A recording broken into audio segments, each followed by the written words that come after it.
to another script to capture the sounds of another language. Once that is done, the original meaning or thoughts are changed. This creates the argument as to whether translation gives the exact right same thoughts, meanings, feelings, and expressions, or the exact thoughts. The answer to this is no, not at all. So a man holding a translation of the Hebrew Bible may not even know that it was not originally in Hebrew or what exactly is Hebrew. So what ends up happening is you still up here arguing about something that you really not even founded on. Like if we're trying to go off of the Christian Bible that was published in 1611, the King James Version of the Bible, and then you go back and now you have actual Hebrew to connect to it, it's saying two totally different things. And then if you turn around and you find older stories within Sumerian that are the origin of those stories that came into the Torah, especially if you're saying that your religions are coming from up under Abrahamic teaching, because all the schools of Christianity, Judaism, and Islamism come from up under Abraham. Within Islam, they say Ibrahim, correct? All right. All of them come from up under Abraham. But Abraham was a Babylonian. Abraham was a Chaldean from Ur of Chaldee. Okay, well... So the point that I'm saying with that is this. Abraham already had teaching. And the teachings that he had as he was coming up was from the teachings in Sumeria, that Babylonian region, that Mesopotamian region. So the things that ended up being taught going into the school of the Torah and everything, if you do more research, you'll find those stories found inside of what's called the Enuma Elish, inside of the Gilgamesh epics, the tablets of Etana. You'll start seeing that there is an origin predating even that. And that was inside the cuneiform, and that's dealing with the Sumerian. Okay, I have a question. Now, what scripture said that Abraham was Babylonian? Because when I read into the scripture, okay, and I was looking at Chronicles, First Chronicles, looking at the genealogy, and it traced back to the what his origin traced all the way back to the Canaanite, and then it goes from the Canaanites to who is it? Ham and Shem. So when you saying that he's Babylonian, I'm thinking to myself, I said, well, okay, how could that be? Because according to the scriptures, and some people, Israelite brothers and sisters, some brothers don't even agree with me on this one, you know. According to the scriptures, the origin, Ham's origin started where they call northeastern Africa. Right, and the Cushite is, that whole northeastern region, and the Canaanites came up out that region and made into what they call today the Middle East. So, so how could Abraham be a Babylonian if his ancestors go all the way back to Shem? When you go to Genesis 11:31, it says, and Terah took Abram his son, and Lot the son of Haran, his son's son, and Sarah his daughter-in-law, his son, Abram's wife, and they went forth with them from Ur of the Chaldees to go into the land of Canaan. They came unto Haran and dwelt there. It says that they came from Ur of the Chaldees. Geographically speaking, when we see where Ur is in Chaldea. Ur is a Sumerian word in and of itself. And Ur means fire, which further goes into why when you start seeing how inside of the Torah, whenever you had a being who was dealing with this God, for instance, Moses went to go and speak with the God, right? On top of the mountain, and he was seeing it as a burning bush. He was once again dealing with fire.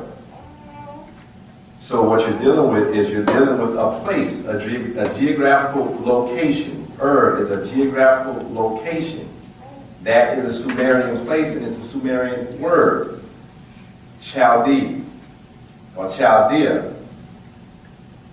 This is where Terah and his son Abram, whose later name was changed to Abraham, was from. And inside of Sumerian tablets or Sumerian writings, you'll find that his name through that side or that language side was Tirhu, while his son's name was Ibrahim.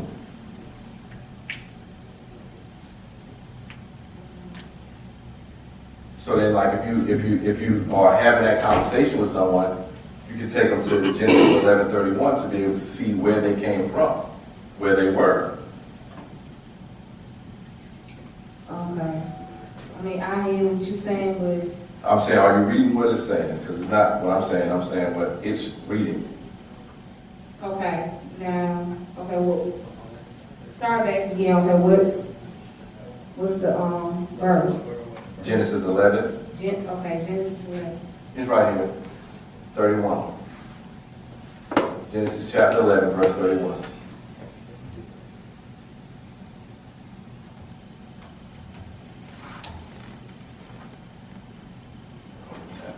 Okay, I see it. Okay, I see it.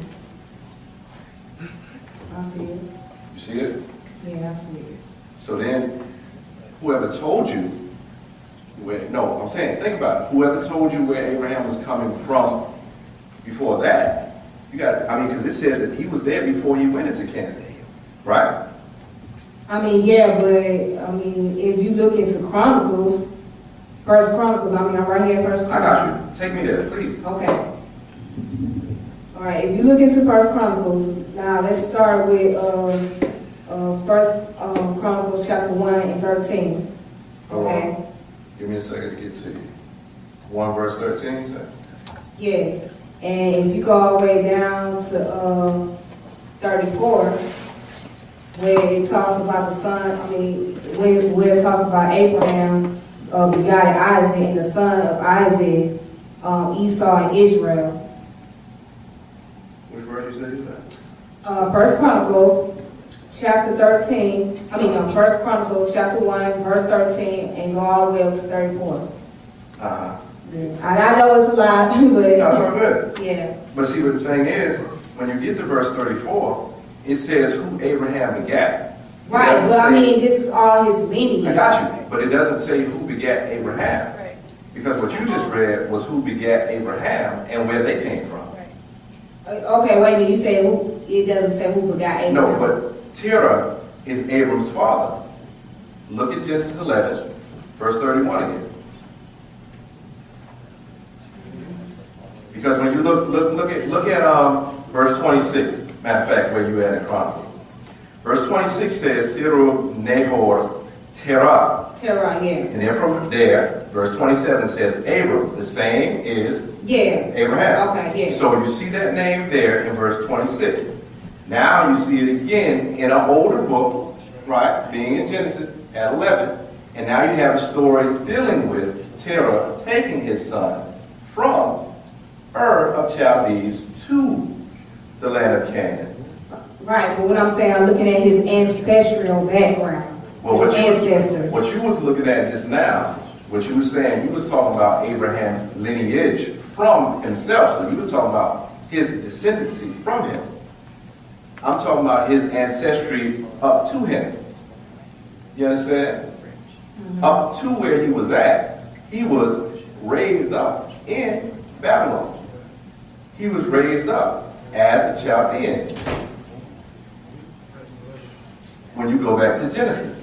Mm-hmm. I see you staying in the Chronicles, but take it back to the Genesis so that you can see what we're saying. Okay, yeah, because the Chronicles actually breaks down the genealogy. Mm-hmm. But it didn't go back. The problem is the Chronicles genealogy that you're getting right here is not taking you back to the genealogy that you see right there in Genesis. Mm-hmm. Because what you're seeing is that, and it's always funny like that, because of course, look, if they had to, here's the thing, if we had to stop and look at the fact that, okay, boom, they come from Ur of Chaldees. If you understand that Ur is Sumerian, and then you start seeing, okay, if I look into Sumerian record, the Sumerians also have a record of Tirhu and Ibrahim.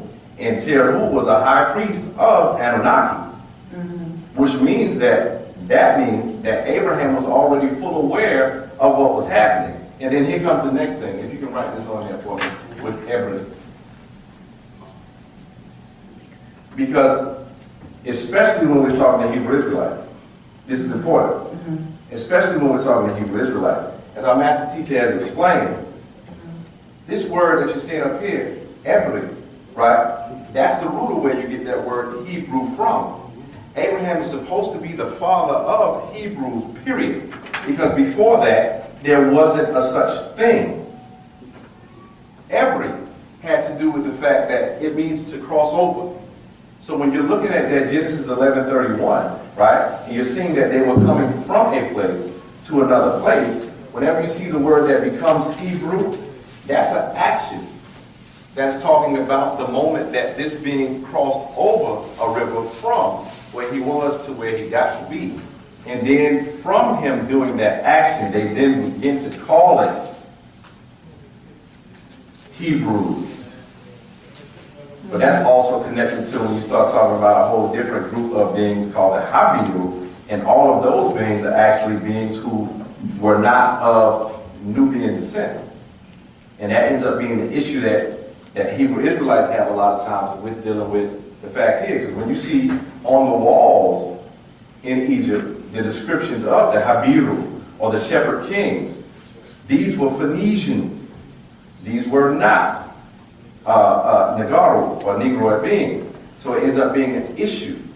That's where that argument comes in too. Because once again, when we have the fact of you going and looking on the walls to see what those who lived there actually had to say about the Habiru, it always ends up coming back to that. And now we have an argument when, like Earth and Fire said, the truth is written in the stone. Okay, well, I'm going according to the scripture. I'm with you. All right. Now, if we look into Genesis chapter 2, all right, starting with verse 8, and it says, "And the Lord God planted a garden eastward in Eden.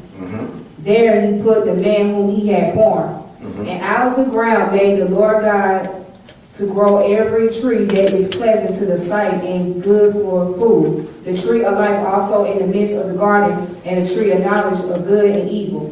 And a river went out of Eden to water the garden, and from Trans it was parted and became into 4 heads. Now the name of the first is Pishon. That is it which compassed the whole land of Avala, where there is gold. And I'm gonna skip down to 13. Okay. Okay, it says, and the name of the second river is Gihon. The same it is that compassed the whole land of Ethiopia, or in some scriptures say Cush. All right, and the name of the third river is Hiddekel, that is which goes toward the east of Assyria, and the fourth river is Euphrates. So, okay, now if you put those two together, you come up with a conclusion that, well, according to the scripture, the civilization had to start either between the northeast of Africa or what they call today Saudi Arabia. Okay. Or So, Mesopotamia, I got you. Or Mesopotamia. Well, yeah, Mesopotamia, Saudi Arabia. Yeah, so that should let you know, well, if the genealogy goes back to Noah, who had a son named Ham and Shem, right? And Ham is what is called Northeast Africa.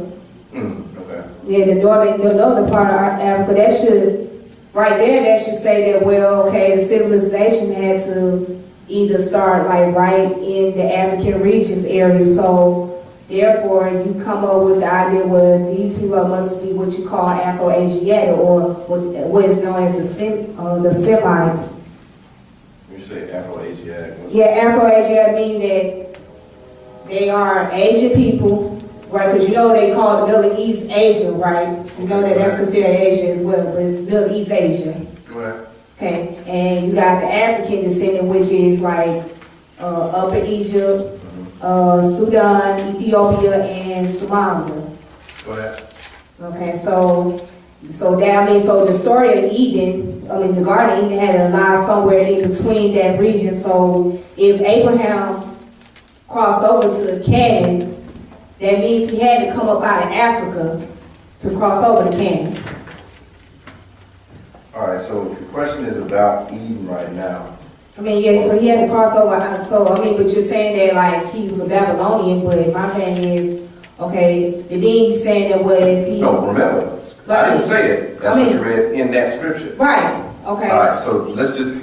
Okay, but that's what you're telling me based on the scripture. That's what it says. So yeah, based on the scripture. We're just making sure that we ride, because first off, that's not my book. Okay, I'm saying it's not your book. Now, I know it's not your book. No, it's cool, but I'm talking to you and I'm talking to them, because we have to remember how we're dealing with it. Because whenever you're dealing with an account, you have to ask, whose perspective is this coming from? One, because there's another scripture that also says before, even what you're talking about right there already had been civilization before that.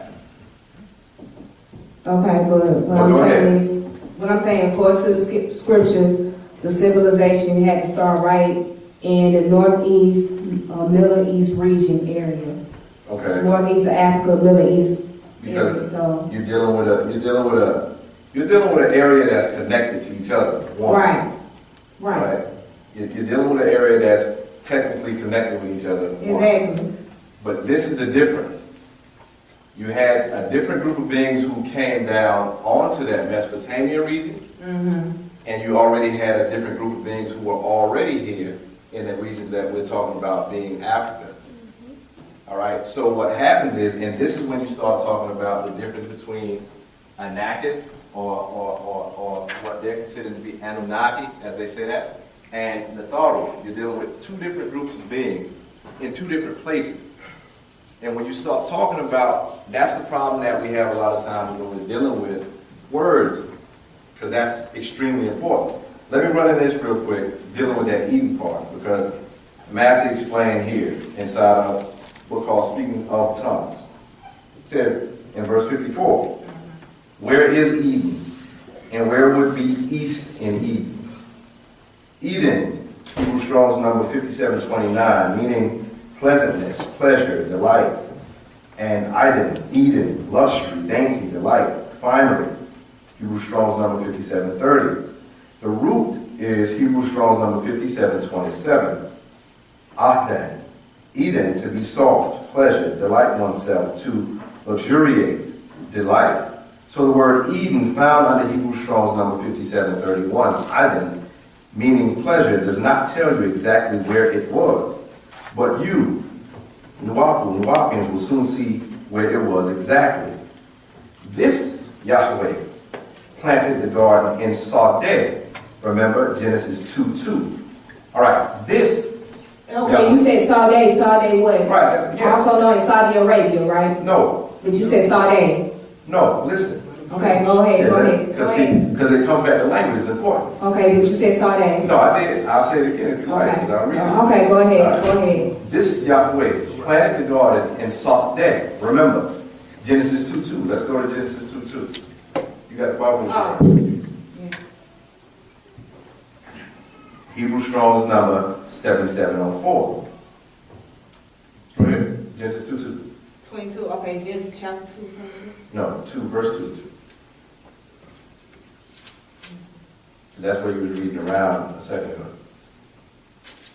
Okay, we're talking about and the rib which the Lord God had taken from man. Is that what you're talking about? Is that verse 2? You said Genesis chapter 2. Verse 2. Verse 2. Oh, okay.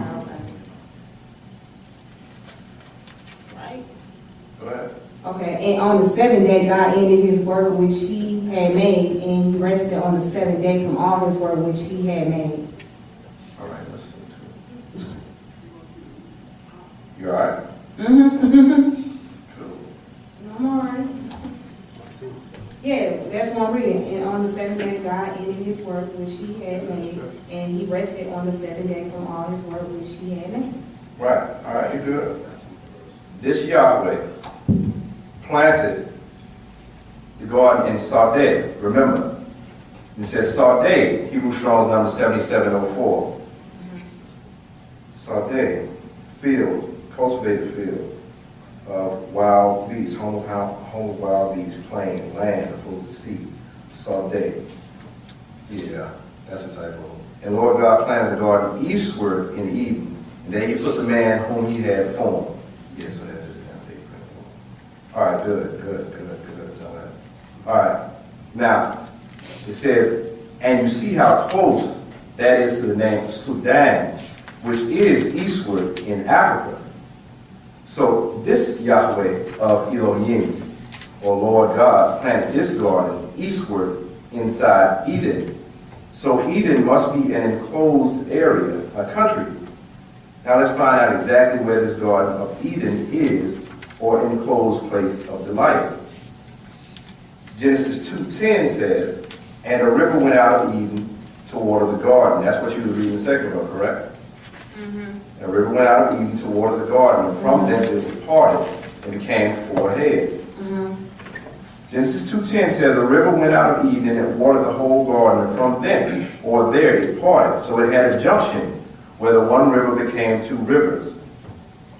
And it has now been found that the Nile River used to travel from south upward into Ethiopia, Sudan, and travel westward into the Sahara Desert. Don't believe me? Check it out. This river did water the whole garden from eastward to westward.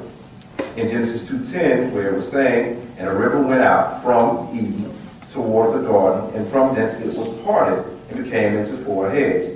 This one river flowed until it came to a junction, and it split or parted into four rivers. Yet does the Bible say where this was? Yes, it does, and this is exactly what you were reading earlier. The name of the first is Pisa. That is it which compasses the whole land of Havilah, where there is gold, and the gold of that land is good, and the bdellium and the onyx stone, and the name of the second river is Gihon. And the same is it that compasseth the whole land of Cush, Ethiopia. Mm-hmm. It mentions that the two of the four rivers are called Pison and Gihon, and it tells you where it is. It says the whole land of Cush. Cush, Hebrew Strong's number 3568, and that is now called Ethiopia. Mm-hmm. It tells you Hebrew Strong's number 3568 through 3572 that it leads to Arabia, or Cushan, land of Cushites. And what do they say Cush means in Strong's Concordance, page number 1798? Cush, or Cush, black. Mm-hmm. Where is this Garden of Eden? In Africa, eastward in Sudan. Well, what does Sudan or Sudan mean? Land of two blacks. Ethiopia and Sudan was once one land and included Arabia. This is where you find that it was included. Then over to Mesopotamia, Euphrates River of Chaldee. So now you're on the other side in Chaldee, and that is indeed, like we said, where Babylon is. That's Chaldea. Mm-hmm. You understand? Mm-hmm. So you still have that river. That's the same point we've been pointing at the whole time. So this, in the same day, Genesis 15:18, it says, in this same day that Yahweh made a covenant with Abram, saying, unto thy seed have I given, not will I give, but I have already given this land from the river of Egypt. That's the Nile River, unto the great river, the river Euphrates. So what we're dealing with, again, goes back into language again. Whenever we start talking about this God, this Bible, take this, and after we finish with this part, I'll pass it over to my good brother, Hartar, right? Whenever we're dealing inside of the Bible, one of the reasons why we always end up seeing God, G-O-D, whenever we get to the point to where we are in the Bible trying to incorporate this three-letter word, G-O-D, every time you end up seeing where it would say Yahweh Elohim or El or what have you, you have all these different words. You got El, you got Elion El, you got Elohim,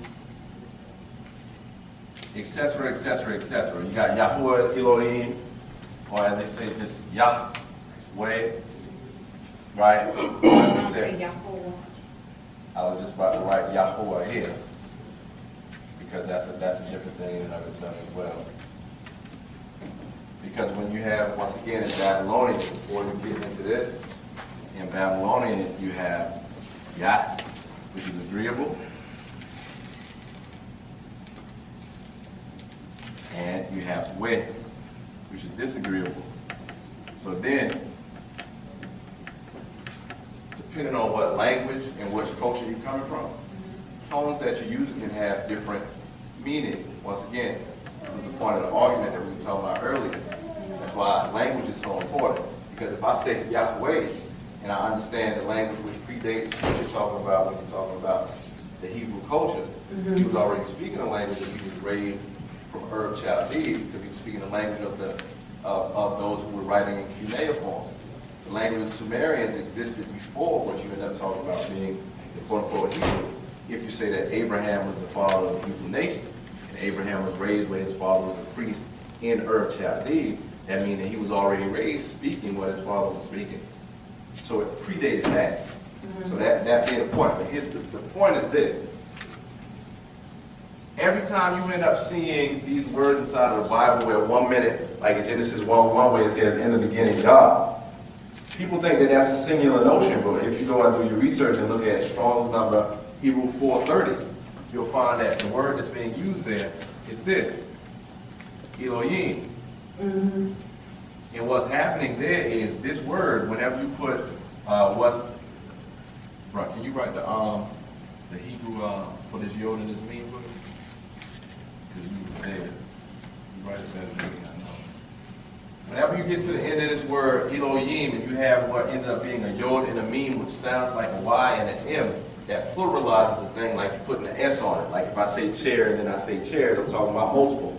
When you get in Genesis 1:1 and it says, in the beginning God, the actual word there is Elohim, right? And the word for this beginning was Barashit, meaning a re-beginning or a re-growth or a recreation. It says Elohim, which means these beings, meaning that you had a group of beings who came here together in order to do what they were doing going forward. You reach for the book. But then when you start getting into other places, you start having this other being being recognized as being the Yahuwah Elohim, being a leader over that group of beings. When you go into Sumeria, where we were talking about earlier, where Abraham was already, his understanding of that would have been different from that point, because he already had an understanding that when you were talking about these beings being known as the Anunnaki, you had different beings that had an issue with each other. You had Enlil, who had an issue with his brother Enki. When you start seeing them talking to beings in here, because here, as we were just talking, in Genesis 15:18, it says, in the same day that Yahuwah made a covenant with Abraham.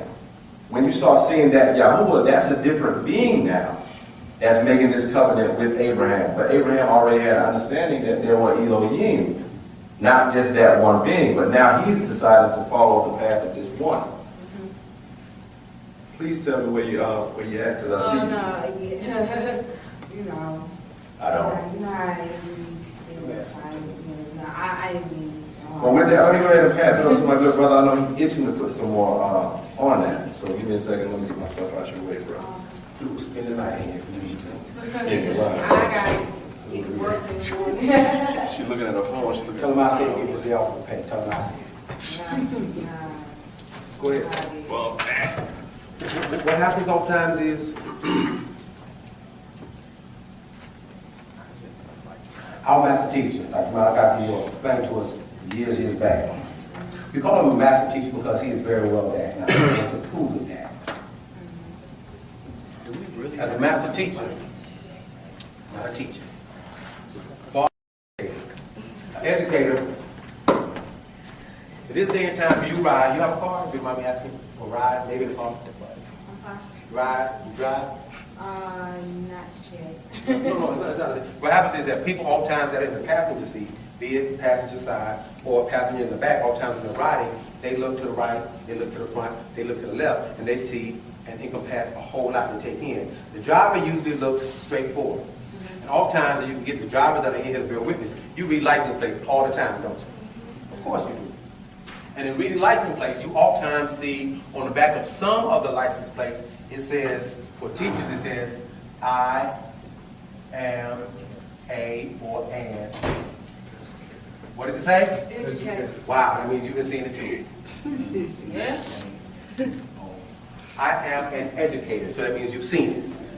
Our master teacher explained to us, words are very, very, very, and I'll be here for a long time rebutting each point. They're very important because of the very statement in the beginning was a word. Our master teacher explained to us that's how they place the spell on us. That's how you put a spell on anything. You use words, spelling. That's how the spell happens with words. He said the mistake that Christians, Muslims, Jews, Hebrew Israelites, the whole words make is that they were trying to understand the books of the Bible. He said they're trying to understand the Bible or the Quran. He said they never will. Right. Because in trying to understand the books, you have to first understand the chapters. And before you understand the chapters, you have to understand the sentences. Right. Before you understand the sentences, you have to understand the word. And before you understand the word, you have to understand the language. Okay. In words, where it says, I'm an educator, the word educator means to edit out what I don't want you to know. Correct. And to dictate to you what I do want you to know. Educate. Our master teacher is a master teacher for no other reason than the fact that he is taught about every subject under and now above the sun. Back in 1995, my memory serves me correct, he was recorded in the Guinness Book of World Records as a man who's written the most books in a lifetime. Having written at that time well over 360 books. That was back in 95. At some point, I think it was in 96, 97, maybe he started writing 2 or 3 books a day. And at some point in time, we had a ball. And he announced at the ball, prove one word wrong, I say in one book, I'll sit out in the audience and listen to you. I'll never write another book. He has written well over 1,000 books at this point. Still with the challenge that we put forth to the world, prove one word wrong. He'll never write another book. He explained to us as a master teacher that he has came to give us an excess of knowledge of 76 trillion years. Coincidentally, you have 76 trillion cells in your body. 76 trillion years of information or an outformation that he has to give to us because we really are in this day and time lost. I say we as a people collectively because you have a time when the Honorable Elijah Muhammad, peace be upon him, would say you come to the lost, now found tribe of Israel. Okay. Having been lost but now found is a status that causes growth to occur. We're lost. And Jesus came to the lost sheep of the house of Israel, and the Honorable Elijah Muhammad stated it as lost and now found. Our master teacher, Dr. Malachi said, if you're going to learn how to, let's say for instance, repair a car, you wouldn't ask, say, a chef, a pastry chef, how to repair a car. If you wanted to be a seamstress, you wouldn't ask a shoemaker. And if you wanted to be a hairstylist, you definitely wouldn't ask a candlestick maker. So what's happening is that as it was in the beginning, so shall it be in the end. In the beginning, we were gods, in the image and after the likeness. What do we do that's godly now? So his thing is, well, in order for me to make you gods, I have to give you God knowledge. Because if you have God knowledge, then you'll think godly. And if you think godly, you act godly. So in that act, he says, because tell thy vision.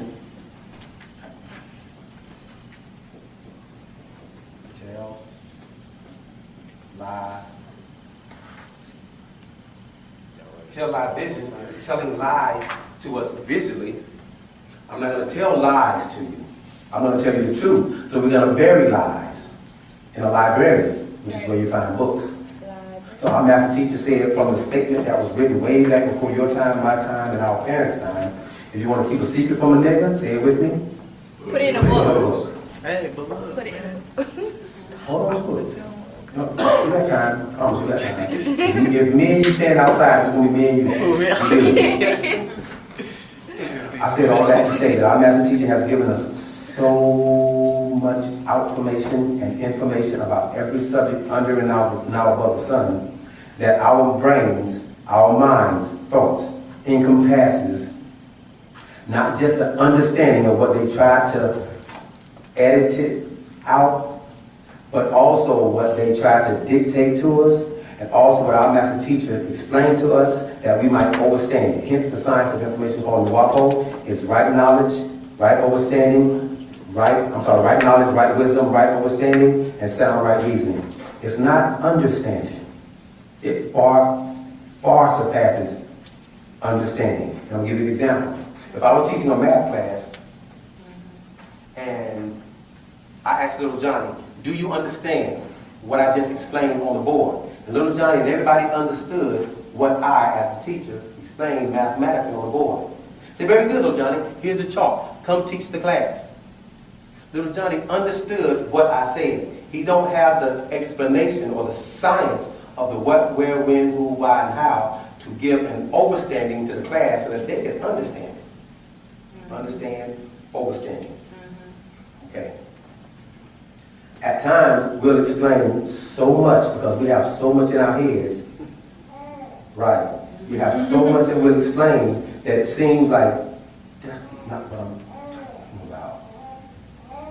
So let's start again. It's something you're not clear about. So before we go further, let's make sure that you're clear about it. Because our doctrine is not confusing. Because the word confusion means to go against, use all the words again, to go against fusion. And anything that goes against fusion is division or separation. And we don't need to misunderstand what we said. We need to make it really clear. Okay. In Genesis, I'm going to go all the way back to one of the first questions you asked when you asked about our master teacher and his abilities and what makes him an extraterrestrial or what makes him who he say he is. Okay. How familiar are you with the book of Genesis? Specifically Genesis 6th chapter. Now it came to pass, and it came to pass. This is very, very important towards this question. It says in Genesis 6th chapter, the first verse, and it came to pass when man began to multiply on the face of the earth. Stop me if I say something incorrect, okay? And it came to pass when man began to multiply on the face of the earth, and daughters were born unto them. That's a very, very, very, very funny quote because it says, and it came, now mind you, Genesis 6th chapter is 10 generations after Adam. That's what the 6th chapter is at. 10 generations. Just do the math, do the calculation. Abraham, get Isaac. Adam, Cain, Abel, Enoch, Seth, Methuselah, Mahalalel. Do the calculation of the births, and you'll see that it's 10 generations from Adam. And it came to pass when man began to multiply on the face of the earth. Why is it saying in Genesis 6th chapter that it came to pass that man began to multiply? Man was multiplying with Adam, Eve, Cain, Abel, Seth, Enoch, Mahalalel, Methuselah, Lamech, etc. So man was multiplying way back in Genesis 3rd, 4th chapter, way back then. These are not talking about regular men.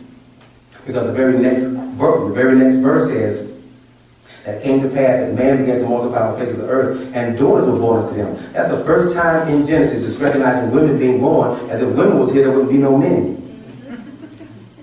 You follow? So that's why they're recognizing a certain man being born. When man was being born with Cain, Abel, Seth, Enoch, etc.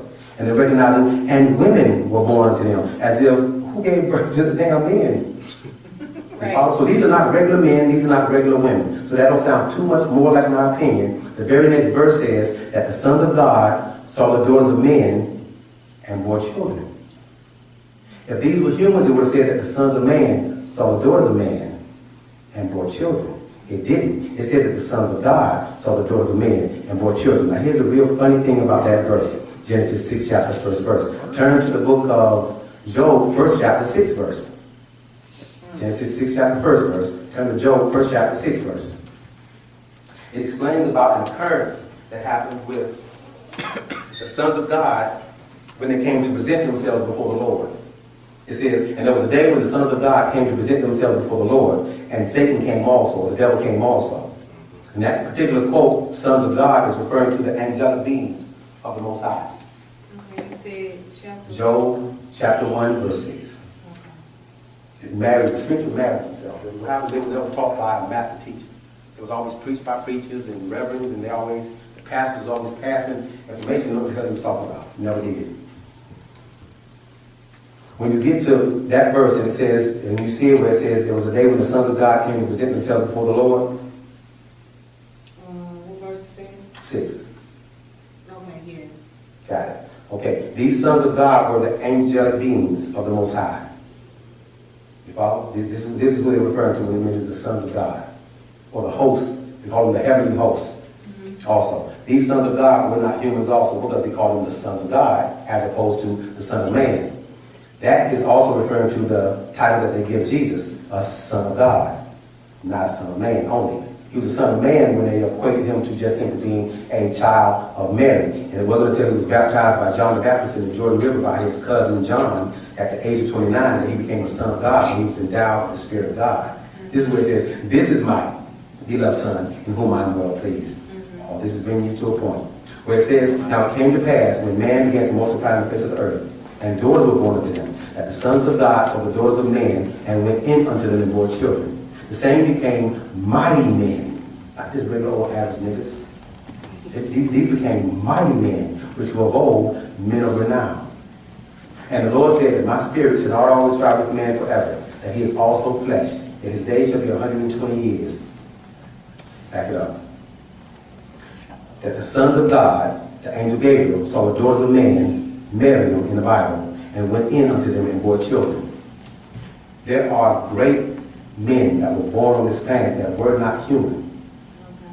And what you don't know, I don't know, we don't know, and I'm saying we as a people, I have to say that, excluding all of us, not excluding any of us, still trying to bring it to the whole, is that everybody on this planet is not human. The word human itself means of or from man. Like you say you're Muslim, right? You're a Muslim that study Islam. Yeah, I used to study Sunni Islam. Good, I was born and raised a Muslim. Here we go. The word move.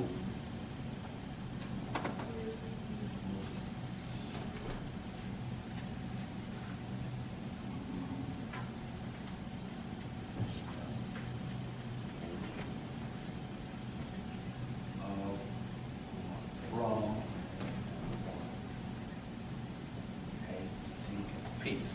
Of or from peace. The word Muslim means of or from peace.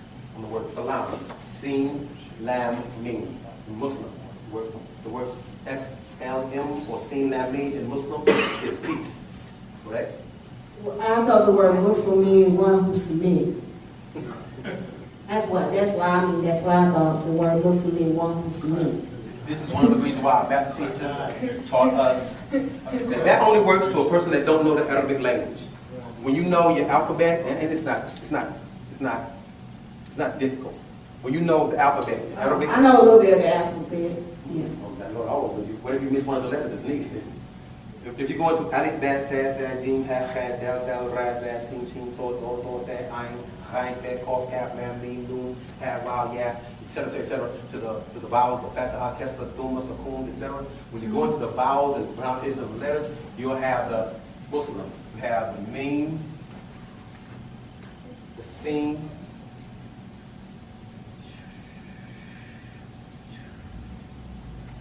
and then mim. When you get into your sin, mim, sin, I didn't put the vowel points up there because as the brother was explaining earlier, how Arabic existed from the Quraysh dialect of the Prophet Muhammad alayhi salatu wasalam. When the Prophet Muhammad was receiving the Quran from the angel Jibreel, he received it in the Quraysh dialect, and the Quraysh dialect didn't have vowel points. The vowel points were necessary for the ignorant ones who did not know how to ikra bismi rabbika alladhi khalaq. Remember, that was the first thing that the Prophet Muhammad was told by the angel Jibreel. It says, and the angel Gabriel came to the Prophet Muhammad and said, "Ya Muhammad, ikra," which means to read or recite or to proclaim. Yeah. And the Prophet Muhammad said, "Ya Jibreel, ma'ana bikari," meaning I am not a reader, I am not learned, I don't know this shit. He was illiterate at that time. No, he didn't know that dialect. Oh, well, I thought, according to the story in the Quran, that he was illiterate. Then why would the Prophet Muhammad be approached by an angel and giving him a book, and he told him to read, which means there was a book. He didn't say proclaim, he didn't say declare, he didn't say recite, meaning would have been from memory. He said to him, "Here it is, nigga, read." It was a book presented. Okay, but This is didn't why. Gabriel teach him how to read because he didn't? That's what I'm trying to get to, because it's been taught that he was illiterate and he didn't know how to read, so that the angel had to teach him how to read the book. Right. Only fools teach that. I'm going to explain to you why. Because in the Quran itself, the word Quran comes from the word Iqra. That was the thing said to the Prophet Muhammad, "Ya Muhammad Iqra," from the word Qara, which means to read. Right. Okay. Why does the word Quran have a an at the end of it? If you knew the Arabic language, you would know that the in, or the an at the end of the word or any word denotes duality. So when he said to the Prophet Muhammad, Ya Muhammad, Iqra, and he gave him a book to read, because he said read, he didn't say recite. Right. Okay. Then that Quran that he gave him was a Quran. Why would an angel, full knowledge from Allah, being called an angel, which from the Greek word angelos, which means messenger, have the message to take this by way of Allah to Muhammad and tell them to read? Didn't Allah know the nigga couldn't read? No, I'm saying, think about the lies we've been told. We was told Santa Claus came down the chimney, but we didn't have a fucking fireplace. We was lied to. And keep being lied to. Well, okay. Because Prophet Muhammad saw the whole day was alone. Yeah, he didn't know that he was going to be chosen as a prophet. And he didn't even know that he was going to be a sealed prophet out of all of them. He didn't know until his wife told him. And she was a Christian. Figure that out. Who, Khadijah? That's his wife name. Yeah, her name was Well, he Khadijah. had 13 wives. According to the Quran, you can only have 4. He had 13. That's another chapter we will all subject to start explaining. But the fact that he was given a book, and in that book he was told to read, means that he must have been able to read. When he said to Jibreel, Ma'ana Bigarian, he says, I am not, I don't know what this is you're asking me to read. What is this you're asking me to read? Not that he couldn't read. It would be impossible to think that Allah sent Gabriel with a book and presented it to Muhammad to tell him to read it, and Allah, an angel, didn't know the nigga was living. That just don't make sense. I mean, It just don't. okay, I see what you're saying. Well, what I'm thinking is, the reason why Allah sent Gabriel to Muhammad to teach, to recite the book, read the book. And when Muhammad told me he couldn't read, I'm thinking that, Allah may have sent Gabriel to teach him how to read so he would be able to prophesy those messages to the people. That's my interpretation of it. Okay, and then that's how we shift into the King James Version. That's how we shift into belief. Because prior, at the very beginning of the class, I explained that the most accepted word in the English language is believe. And what happens is that, growing up as a child, I was born and raised a Muslim, but my father was a Christian. So when I was with my father would say, boy, your mama knows what she's talking about. She's confused. She's crazy. Right. Believe in Jesus Christ as your Lord and Savior, etc. And he's the only begotten Son of God, etc. And then when I was with my mother said, your dad is stupid. He don't know what he's talking about. He don't have no idea what he's talking about. The end result was, I didn't want to know. When I finally got the Bible, finally got the Quran, and I learned the Quran, and I learned how to read the Arabic of the Quran, and I learned to read the English, because I didn't want to know what King James said, Jesus said. I want to know what Jesus said. So I learned how to read and write Arabic. Right. And because of Jesus was, mind you, he was born initially in Jerusalem. Right. And he spoke Galilean Arabic. His first language was Nuwaupu, whether you knew it or not. The language that we as Nuwaupians speak, because Jesus spent his first 12 years in Egypt. The boy studied in Egypt. He spoke in Egypt. His language first had to be Egyptian hieroglyphics. And he studied under the priesthood of Sahutri, or Tahuti, Thoth. He followed that deity. And having studied under Thoth, remember the first thing that Jesus did when he came back to Jerusalem was he had an argument with the learned rabbis. And he was a 13-year-old boy arguing with the rabbis. You have Rabbi, and Rabboni in ancient Hebrew. So what happened is that in Rabbi, Rabboni, he had an argument with the learned rabbis, and a rabbi is 40 years of age and older. What would a 13-year-old boy know that the 40-year-olds didn't know to cause them to have an argument that Jesus must have learned in ancient Egypt at the age of 13, studying under Tahutri in the Nuwaupu language, or in hieroglyphics. So again, he learned hieroglyphics first, then he learned Galilean Arabic and Syriac Arabic, etc. Okay, again, going back, not to find out what King James said Jesus said, but to go into the language and find out what Jesus said. Not to find out what God said or Allah said in the Quran, what the Prophet Muhammad said, moving too fast. What Abdullah Yusuf Ali said Allah said, or what Maulana Muhammad Ali said Allah said, or what Mulana Muhammad Ali said Allah said. Let's find out what Allah says and go into the Arabic. So the reason why I say that is because rather than go into this is what I think, this is what I feel, it has to be based on a foundation of information that substantiates your views so that it won't be, I believe. That's what I believe. It has to be based on facts, not I think, I feel, I believe. You might be 100% right. And then tell someone and lead their soul astray. We might be 100% right. And then tell someone and guide their soul, or we might be 100% wrong. That's why I say we can't deal with the, well, I think, I thought, I feel, I believe. Well, I agree with what you're saying, but also, as I said before, we don't have the absolute answer to everything. So, I mean, because if we had an absolute answer to everything, I mean, we'll be able to see. We won't need no. There won't be no purpose of reading books, or there won't be no purpose of trying to seek knowledge or trying to find truth. I mean, it will just be right there before us. That's the difference. No, there's a difference. There's a difference. That's a different statement. Now you have to learn that information. Because you said there would be no need to. No, you have it. You just have not learned it. Explain to you what I mean. As a baby, the baby knows nothing. At birth, the moment of birth. But who teaches a baby to lean forward towards a nipple and nurse because I'm hungry? How does the baby know that? Of course, survival is the first law of nature. It's a natural instinct. You don't learn that.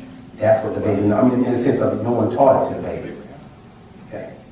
There's information that we have access to, but remember, humans only use 7% of their brain with 93% left to be accessed. Yep.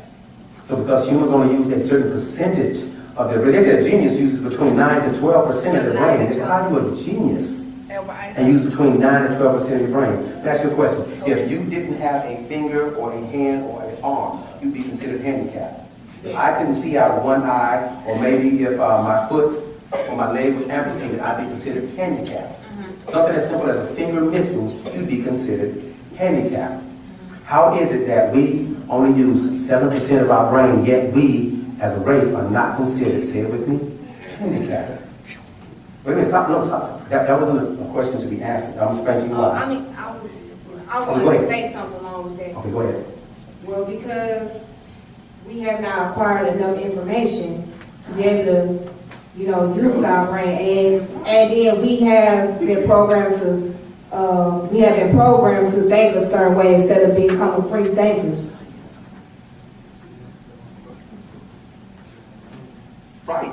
You're 100% right. And this is when you said we don't, and I said no. We do have absolute knowledge. Because our master teachers should, I swear, if you just meet him one time or simply watch video, you can go on YouTube or Nuwaupu.com and listen to this man teach, and everything in you say no way possible, he knows that much information. For those that have walked with him for years, and I don't mean years in the sense of 20, 30, 40, 50, no, I'm saying you can walk with him for 1 year, and for every year that goes by, he gave us 10 years worth of information, and nothing in you would say, that's human. And a man on this planet knows that much information. And for one person to say, take me to him, or bring him to me, I don't care. I'll try him personally. Tear him apart in less than 5 minutes. I'm saying if we go through the debating part of it. Because our master teacher has been tried since the 60s on forward, and not one person has been able to stomp him. I say it because With all the books that you see us have up here on the table, and all the books you saw if you was inside the bookstore, don't know if you came from those in the prior too. I've seen the bookstore, Yeah, okay. He's been writing books since the 60s. Writing, that's what he do. He said, I'm a book writer. He actually explained that Mr. Farrakhan is a far better speaker than he is. Not teacher. Far better speaker. He said, but I'm a better writer. He writes, and that's what the hell he do. He writes. Now, no male, female, human has that much information in their head. Because a lot of the stuff he's told us, you can't go research. You can't find it. Like, for instance. Well, why not? I mean, I'm just asking, why not? Why you can't go research? I mean, the information said, because if stop. you said... That's your answer. You said the information is there. Where? Well, okay, I'm asking, if he tells you don't believe what he say, don't go by what he say, look it up for yourself. Right. Okay, but then he say, well, you know, this information that he's giving to you, you're not going to be able to find. So how can we not believe what you say then if we're not, I mean, how can we not be able to find out information? I don't get that. Very good question. I swear that's a very good question. There was two things that happened. At the very beginning, he started explaining one of the things our master teacher said that when he came back in the 60s, in 63, came to 67, 63. When he came in 63, when he came in 1963 and started giving us Nuwaupu, science of information with sound right reasoning. When he first came and brought that to us, he identified that we wanted to know about our law during that era of time. Black power, Black Panther, nationalists, all that, during that era of time. And we asked questions about Islam. We asked questions about Christianity. We asked questions about Judaism. We mostly, because he was doing the Black Panther and the Nation of Islam era and the Islamic and the strong Black Power movement, because he was coming out of slavery and was going into the whole Black Power coming together as Black people. Dr. Malachi, who was then under a different title, was giving us the science of information, and we actually wanted to hear. And we wanted to ask him questions about something other than that. So he said, I can give you what you want so that you would learn to want what I really have to give. He placed that as a disclaimer because he knew I didn't come to give you Christianity, Islam, and Judaism, but because you're asking about it, let me explain it to you in depth so that when I pull you out of it, you won't long to go back in it. You see the garbage in it, the filth in it, the lies in it, the deception. You follow, you see all of it. So let me baptize you in it. And then when I bring you out of it, let me submerge you in it. And when I bring you out of it, I'll be able to turn you around and say, now look at it. Look at Christianity for what it really is. Look at Islam for what it really is. I don't mean Islam when Islam was in its pristine state and it was a beautiful religion. I mean when it got tainted, altered. When the Shiites, and the Shiites were a whole group of people that came in, they saw Islam and they fixed themselves into it because they didn't have a culture, so they named them Shiites. The word Shiites comes from the Arabic word Ashia, which means the other ones. They weren't Sunni, following the Sunnah of the Prophet Muhammad. They weren't the Orthodox Muslims, following the Orthodox way that the Prophet Muhammad did a thing. Those niggas was known as, you the other ones. They were literally known as the Shiites from the word Ashia, which means y'all are other ones. And they came in, and from them, it started spreading into so many different kinds of Islam, 79 of them today, and have altered and tainted not just the Quran, but as a result, the entire religion behind it. Okay, let's bring it back. So he actually put us in it and said, let me teach you, I can give you what you want, so you will learn to want what I have to give. He said to us, as a result of that, don't believe me, check it out. And we did that for years. Anyone that has been around longer than, I guess, since our master teacher's been kidnapped can bear witness that we've been there, and for all that he's ever said, don't believe me, check it out. Did you check it out? Everyone check it out. Please, come on, man, raise your hand. So we checked it out, didn't we? We checked it out. We dissected and analyzed and scrutinized, and we underlined and we circled and we checked and we defined words and we tried to find a mistake. And I tried. I really did truly try to find a mistake and a flaw, and I sat there with his book and the Bible and the Quran and a dictionary, and I must have read that dictionary 5 or 6 times. I must have, because I wanted to know what was that dang word mean he said. I had to understand that word before I went on to the understanding of the sentence. And we didn't believe him, we checked it out. And not believing him caused us to grow to the knowledge of I know now.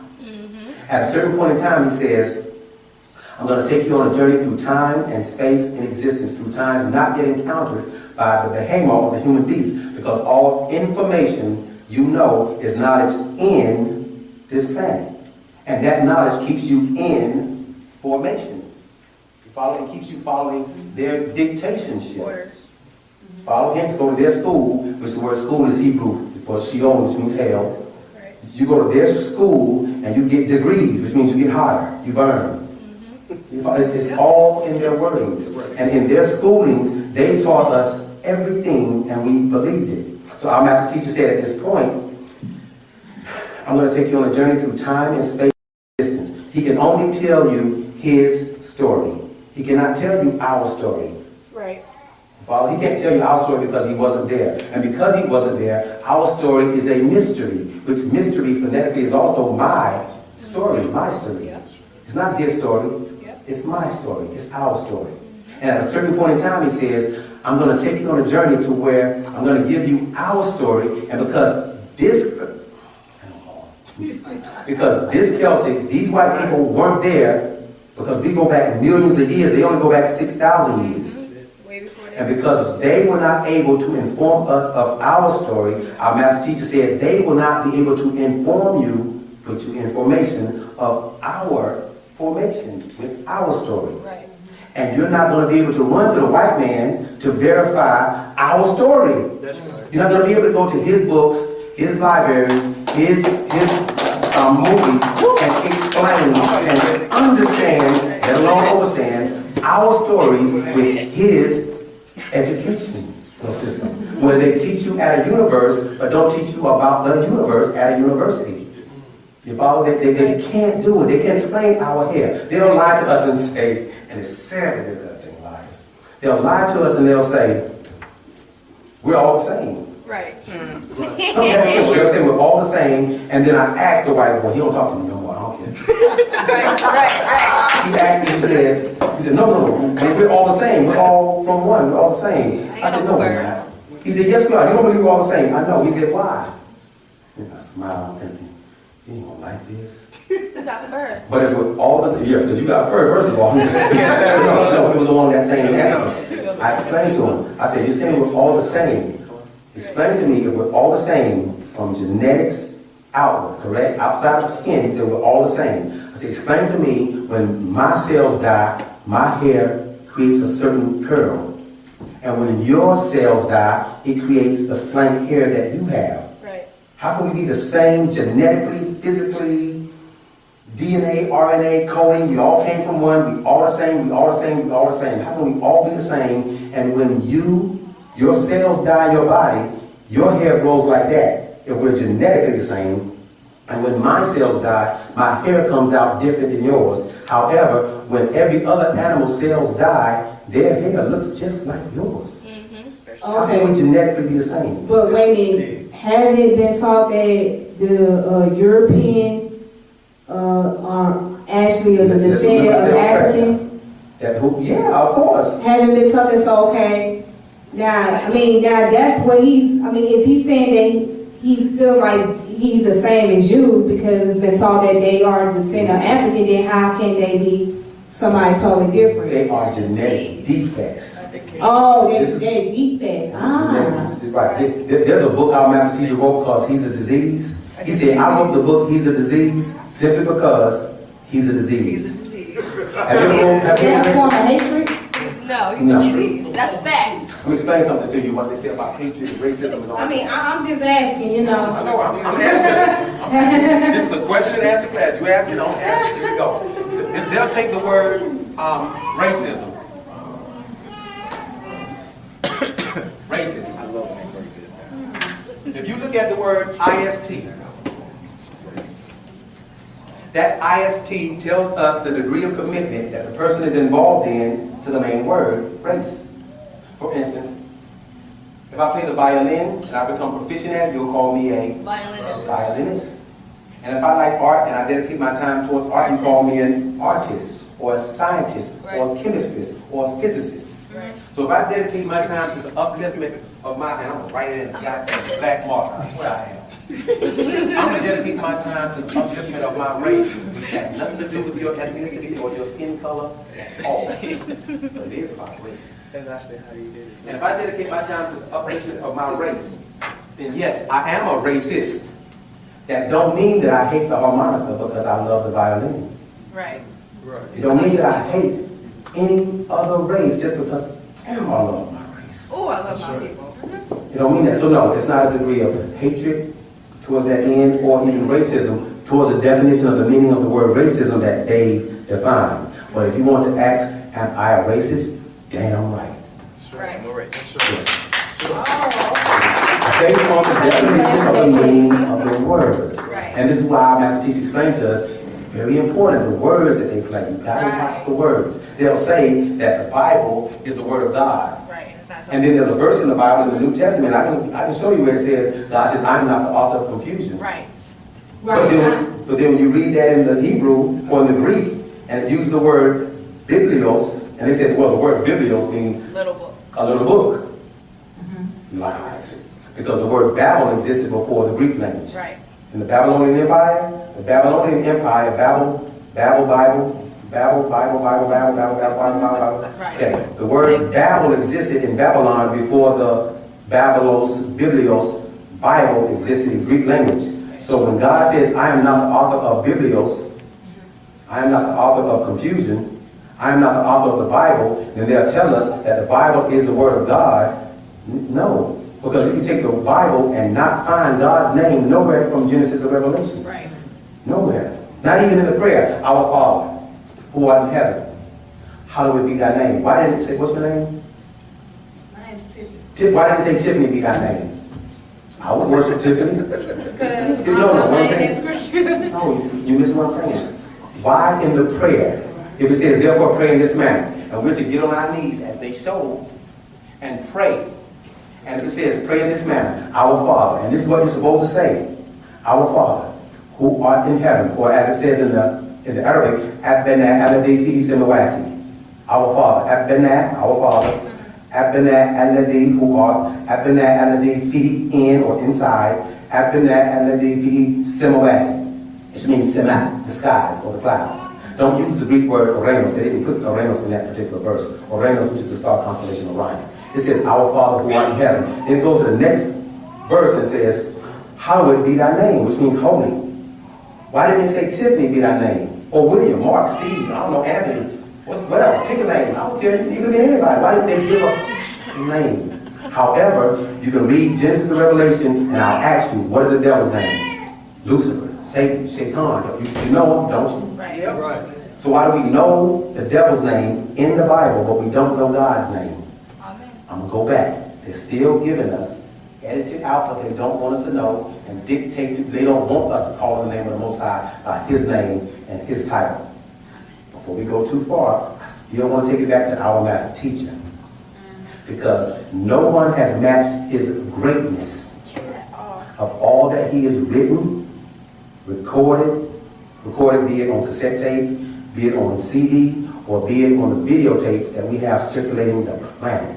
No one has matched the information nor the outformation that he is taught. At a certain point in time, a sister asked the very same question you asked. And I was from the distance of where you're at to where he's at, listening to the answer. She says, well, all those years you told us, don't believe you, check it out. How is it that you're going to take us on a journey through time and space within existence, and we're not going to be able to go to his libraries to bury the lies that have been told to us for all these years? How can we take that which you tell us and not believe you? Check it out. He said, very good question. That's why when you said that, I said, very good question when I was walking off. And then I wrote that word again, education on the board. Okay. He explained that the purest thing in the universe is truth. And if you made truth symbolic of a swimming pool full of water and added 1 grain of dirt in it, is it pure? No, that wasn't a trick question. No, it's no longer pure. He said the truth must remain untainted, unadulterated, untampered with. He said, truth can only come from the Most High. He says what's happening is that you have a divine spark inside of you. Hence that biblical quote. I got to use a biblical quote, Quranic quote, all this stuff to help piece outformation and information together. Because a biblical quote says, the light that shineth in the darkness, yet the physical body, the darkness, comprehended it not. You're not familiar with the divine God inside of you. You know it exists because you know that you are not you physically. You know that you are you spiritually. You know that you are a mental being. Because the brain and the body is connected just like the mind and the soul. You know you have thoughts. You know you have something spiritually inside of you that says it's something greater than this. It's got to be something greater than this. Because I'm not the only one that feel that. I know it's 2 people on this planet that feel it. I know. You might be one of them. Because of that, you have this divine being inside of you. The light that shines in the darkness, but the darkness comprehends not. He asked him about how we'll be able to bear witness, find out, verify that which you say is the truth. He says, being that I'm speaking to you truth, that I have proven from 1963 to 1992 that everything I've said is the truth. And not one person has come forth to prove it wrong. The God inside of you is going to bear witness to the God that I'm speaking to. If all of the divine inside of you is going to say, that's right. That makes sense. That reasons out. I didn't think about it like that. I never knew that. And that's the first attribute of God. Now man and woman. Now man and woman have become like God. He knows good from evil. Right. We don't know good from evil. We don't know good food from bad food. We don't know good music from bad music. We don't even know if there's a heaven or hell or not. And as I tell people, do you know that God exists? Go ahead, prove it. You can't. You cannot prove that. You have never seen or met nobody, and I don't know you, Tiffany, first time seeing you meet, but you don't know somebody that has died, seen that light at the end of the tunnel, traveled through that tunnel, experienced life on the other side, and came back. No. You don't know nobody that has done that. We don't. No. I mean, that's y'all. I know you don't. My point for saying that is, doesn't matter. You know it's a lie. I thought you know do just like that when you say it. What happens is that because we don't have no knowledge of heaven or hell. I've been to Disney World. Mickey Mouse is not a mouse, he's a big rat. He's a devil. Mickey Mouse is gigantic. When I was a child, I'm thinking that on TV he is big. Right. He's not a mouse, that's Right. a rat. Right. I'm thinking, damn, that's a rat, he's big. Right. But Disney World exists. Mickey Mouse exists. They're real. I've seen the place. Right. I've been there. Me too. Heaven and hell prove to me it exists. And I don't mean, well, the Bible's prove to me the Bible is authentic. Go ahead. I'll wait. Prove to me God exists. Go ahead. I'll wait. The reason why I say that is because we as people are reactionary creatures.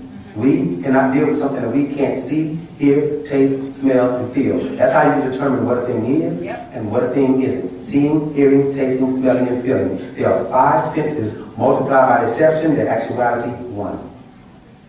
They lied to us in school all and told you have 5 senses. 6. Lie. No, not 6. They lied. It's 1. Oh, you don't have a vertebrate gland yet. You're going to go 8, 9, 10, and 15, and 33, and 47, aren't you? Just 1. 1 sense. Just 1 sense. Hence the statement. No, you ain't got no sense. Common sense. Common sense ain't common no more, baby. No, it's not common sense. Our master teacher explained to us. Now, prove it wrong after I say it. Our master teacher explained to us about the 5 senses that are really 1 sense multiplied by deception. All of them is a sense of touch or feeling. Because in order to feel, something must touch you, or you must touch it as feeling. Right. Let's take seeing, hearing, tasting, and smelling. In order to see, light must touch the optic nerves. And from there you relate color, shape, size, weight, distance, form, etc. But before you consider or classify it as I see, light has to touch the optic nerves. Because the moment you close your eyes, you can't see. So it's not seeing until light touches the optic nerves. So before you classify it as seeing, touch has to happen. Right. Likewise, in hearing our voice, in order for you to hear, sound must touch your eardrums. Right. And from there, you classify it as hearing. But before you hear, if it was a silent room, you couldn't hear because sound isn't touching your eardrum to the decibel of 19 that you would hear from that point forward. You follow? At that point, it's not hearing until sound touch. And likewise, to smell or taste, particles must go into the orifice of your nose or mouth and touch the nerve endings that respond to smell or taste. And then you classify it as, ooh, that smells good, based on particles touching nerve endings. Say again? Your psyche, right? Psyche is dealing with the mind. Yeah, based on, because, it's the nerve. I mean, once you put all those components together, right, it attacks to the nerve. And nerve goes back to the psyche. Right. Now, that's why also our master teacher explained to us about how deceptive that sense is and why it's necessary to have additional senses, which she was trying to calculate. Because going into the psyche, you know the word psyche means lie?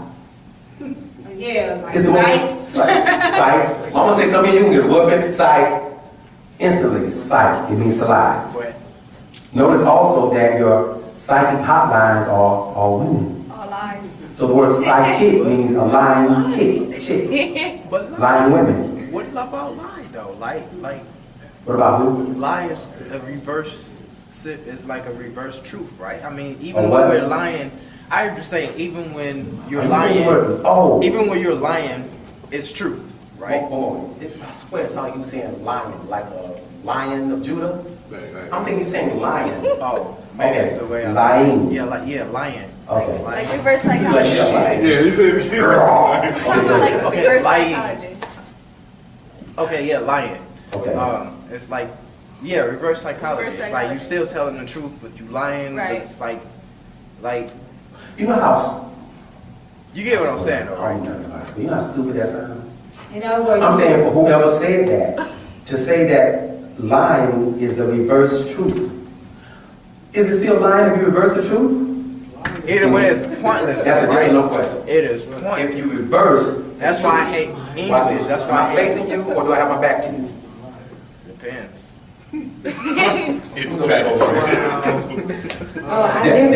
That's how we can easily get lied to, right there. That's how it happened from the No, I'm very just beginning. playing, brother. I know you I'll are. say this shit. I know you are. No, reverse truth is still They a gonna lie. get me, man. Yeah. Reverse truth is still a lie. I understand. Okay, what I'm saying to you is, with all that we've been taught, the divine being inside, as he said, will let you know if that which I'm saying is the truth or not. Because when you read the truth, heard the truth, spoke the truth, lived the truth, and as we today teach the truth for so long, when you hear a lie, it quickens within the being inside of you. In Arabic, that is not the facts. Al-haqiqi, the facts, the truth. Okay, when you hear the truth and study it and live it for so long. Let's take a bucket of water, muddy water, dirty water. I don't care, put as much dirt as you want to in it. And take a water hose, symbolic of truth, and stick it inside of the brain, the bucket of water, dirty, filthy water, and turn it on. And you and I both know what will happen in time and on time.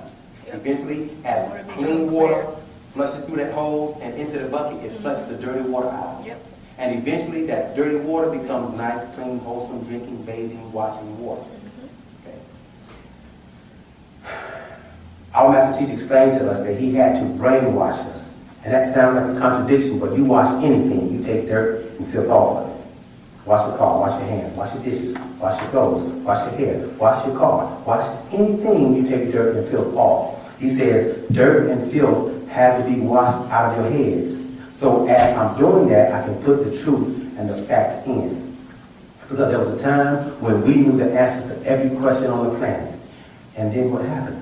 Because if we was created in the image and after the likeness of God, when you look at a baby, you're looking at a portion of yourself. If you are the mother or father, and that baby is a human being, then you are a human being that gave birth to a human being. Thus, that child was created in your image and after your likeness. We know that because 2 black panthers won't give birth to a tiger. 2 flamingos, birds, won't give birth to a buzzard. 2 hippopotamuses won't give birth to a giraffe.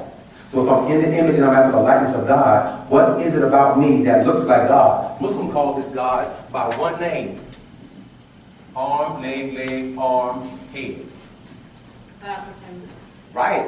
But here's what happens. That happens only in Arabic because Allah is an Arabic word. So they didn't say They didn't say Allah because the word for arm is not ah. It doesn't start with the letter A. It starts with the ri. And the word rajul. And the word leg, arm, leg, arm, head, it doesn't start. The acronyms for, and I'll get into it, I swear we'll go off something again. But the arm, leg, arm, head doesn't start with A-L-L-A-H. The English A, the English letter L-L-A-H.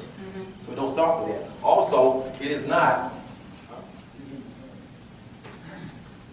that head, that is not Allah as a male. They say Allah is a male. That's not the male. This would be the male.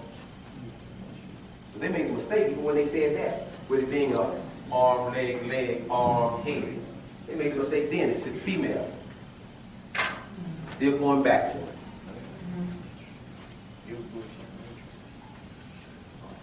Our master teacher has proven to be the most profound group of information on the planet. We're going to say this in the class because we will be in here for all night, but we also have something else to do in here after this is over. When you all leave and go home, there's something else that happens inside of it. Okay. What happens is, our master teacher explained to us way back in 98, we was making our transition from Islam, one of the schools, from Islam on into Nuwaupu, on into sound right reasoning. And he wrote a book entitled 360 Questions to Ask a Sunni Orthodox Muslim. It's one of the most controversial books in the Islamic world. 360 questions. Ask him, he'll tell you. 360 only signify our three. This is for you. All right, this is you. And you got hand. 360 degrees. 360 degrees represented completion. Full circle. We completed that degree. 3 plus 6 plus 0, 9. Our birth. From that degree, birthing on into the next degree. Ask him, he'll tell you. In that book, 360 Questions to Ask a Sunni Orthodox Muslim, was over 1,000 questions. He said, but I wasn't going to name it 1,000 questions to ask a Sunni Muslim. They're not going to be able to answer one. And they did. We have yet to receive, in this day and time, one answer to the United Nuwaupu Nation worldwide. Not one book answering one question from 360 questions to ask a Sunni Orthodox Muslim. Then he went to 360 questions to ask a Christian. We have yet to receive one answer from one Christian on this planet that dare defend their religion. Yeah, we're on the winning team. Then we moved on to the Hebrew Israelites. And then we had 360 questions to ask the Hebrew Israeli Church. 360 questions to ask the Hebrew Israelites. We have yet to receive one answer from one Hebrew Israelite, Christian or Muslim, defending their religion, answering one question our master teacher asked them about their religion, their beliefs, their criteria of judgment, be it the Holy Quran or the Bible or the Torah. You follow? They have yet to answer that. When a person comes forward and can answer any question that have been asked of him based on facts and proof and haven't been proven wrong, that lets you know he's a divine being, that he's a God. Because my mama, as great as she is, can't do that. I love her. My daddy, being a very smart man that he is, can't do that. I love him. But my father is not smarter than this man. And I haven't found a man or a female smarter than him. Not one. I'm gonna try today. Not one. I'm gonna try to beat this out for you. Try. Okay, I got a question. Try. The 360 degrees, okay, you know how some, like, I don't know what you call them, but they had the hat and then they had the tassel? Moors. Right, the Moors. They said that the ones that are in America, the ones that don't, the tassel, it doesn't move, that means they're not, like, they don't have the all 360 degree knowledge, but the ones that actually move freely is, they said the ones that have the knowledge and they are considered free. They said the ones that don't move are considered actually slaves and don't really know knowledge. Is that true? You'd have to ask them that. And I'm going to say that for two reasons. One, because that's their religion, their practice, their beliefs, etc., etc. And that's what they want to say it means, and they have that very right. The second reason is because, with all due respect, I said that was going to be the last question. Go ahead. That's the last question? Yeah, well, we can stay here and answer questions all night, but we do have something else to finish doing that we can hear. I know, see, here's the thing. 6 days, 23 hours, 56 minutes, and 6.7 seconds. You can come right back and you can ask questions all over again. No, here's what you do. Because one of the first things we started out with is saying that this is not a class where we pass around a collection plate. It's not church. We only ask that you bring paper and pen and bring your scriptures. Hence, I've been one believer, I gave the Bible to you. I gave the Bible. Bring your Bible, bring your Qurans, bring your books, bring your paper and pen so you can say, let me write down my questions. Because next week, I'm going to ask them what, where, when, who, why, and how. And you can do that. You really can. We open the doors and we do not shy away from people asking us questions for one reason. 360 questions to ask a Christian, Muslim, Sunni Orthodox. 360 questions has prepared us to answer any question that anyone from that mind state can ask us. Not saying it arrogantly or egotistically, but damn it, proudly. What about an atheist? I hear y'all ask the atheist. You trying to ask another You trying to ask another one. You better than that, man. Okay. You better than that. Family, we thank you all for coming out again. We'd love to answer more again, but stay on for the next class. I promise you we'll be here on standby to receive your questions and to do our best to give you the answers. Why do it? Don't forget you can go to the bookstore as well. The bookstore's still open if you want to get books, and then,